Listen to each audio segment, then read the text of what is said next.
भाव और भक्तिर ठाकुर जगन्नाथ निज भक्त पाई से भावग्राही। रुटी सेकु सेकु आविर्भाव हेले महाप्रभु जगन्नाथ। भाव और भक्ति रे थरे जी कालिया को डाकिछि से तार मन कथा बुझी पारे। रुटी सेकु सेकु जगन्नाथ महाप्रभु कथाटा हुए तो आपण मानकु विश्वास हेउनथिबा आज्ञा, किंतु कथाटी संपूर्ण सत। मालती माउसी नाम रे जणे महिला रुटी सेकुथुबा बेले जगन्नाथ महाप्रभुंकर प्रतिछवि देखिथिले।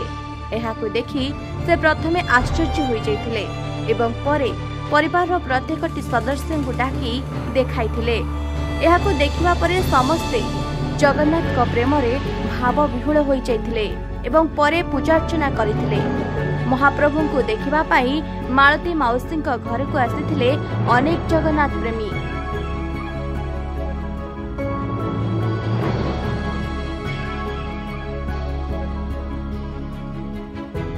माने भाग्य थे एमती दर्शन मिले किए जानी आज मौसी भली माने देखा मिले जगन्नाथ रुटी रे मत बड़ी भल खुशी लगे। मो ठाकुर को पूजा करने आसती 108 नड़िया बढ़ाई देखली जे माने मौसी रुटी रे बाहर जगन्नाथ माने दर्शन हवा गोटे भाग्य थाए जोटा कि समस्त को हुए आभली भाव में देखा गोटे तो बड़ भाग्यर कथा।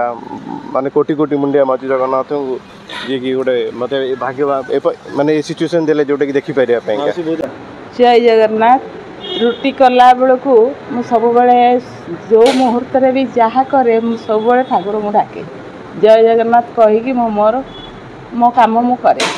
किंतु जगन्नाथ को डाकी डाकी से जगन्नाथ जो बामन अवतार रथरे मु दर्शन करी से दर्शन रे मु रुटी कला बेलू उल्टे देली।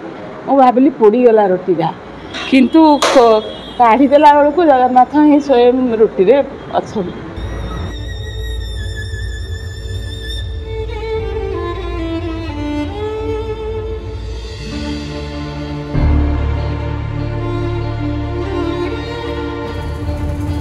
सेपा भाव विनोदिया कालिया शांत भक्तर दुख को दूर करने से रतन बेदीरू ओह्लाई आसे।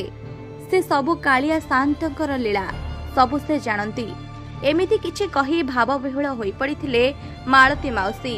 आउ कहिछंती महाप्रभु को बामन बेसरे देखिथिली, आज स्वयं रुटी रे मते दर्शन देले। मोर अंतर भितरे महाप्रभु सबुबेले अछंती। वास्तव रे कालिया को थरे जे भाव भक्ति रे डाकिछि से तार दुख नासिछि। सेथिपाई परा से दुख नाशन श्रीहरि